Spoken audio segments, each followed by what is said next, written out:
मनसेच्या बाळा नांदगावकर यांना महायुतीकडून उमेदवारी मिळण्याची शक्यता आहे। दक्षिण मुंबईमधून बाळा नांदगावकर हे लोकसभेची निवडणूक लढणार असल्याची चर्चा सुरू झाली आहे। मनसे महायुतीमध्ये सहभागी होण्याची शक्यता वर्तवली जाते।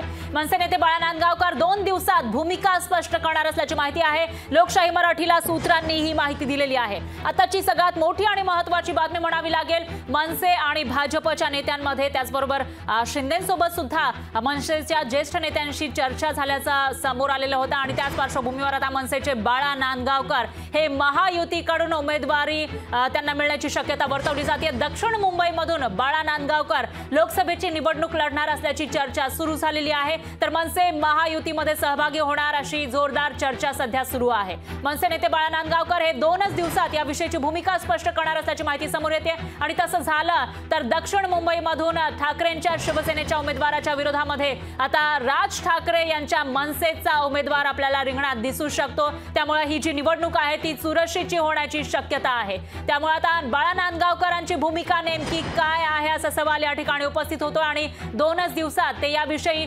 भूमिका स्पष्ट करणार असल्याची माहिती आहे। लोकशाही मराठीला खात्रीलायक सूत्रांनी तशी माहिती दिली आहे।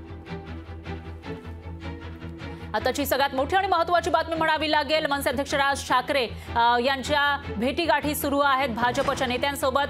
भाजपचे मुंबई अध्यक्ष आशिष शेलार यांच्यासोबत सुद्धा त्यांची मागच्याच महिन्यामध्ये भेट झालेली होती, चर्चा झाली होती आणि त्याबरोबर आशिष शेलार यांनी काल संकेतही दिलेले होते युतीचे। मनसे महायुतीमध्ये सामील होणार असे संकेत त्यांनी दिले होते। योग्य पातळीवर चर्चा सुरू आहे ते असं म्हणाले होते। त्यामुळे आता वेगवेगळ्या चर्चांना उधाण आलं आणि या विषयी अधिक माहितीसाठी आपले प्रतिनिधी चेतन नावरे हे थेट आपल्या सोबत जोडले गेले आहेत। चेतन, काय सांगाल? आता महायुतीमध्ये आणखी एका पक्षाची भर पडणार असं दिसतंय आणि त्यामध्ये ही मनसेचे बाळा नांदगावकर हे दक्षिण मुंबईमधून रिंगणात उतरणार असल्याची चर्चा आहे। काय अपडेट्स आहेत?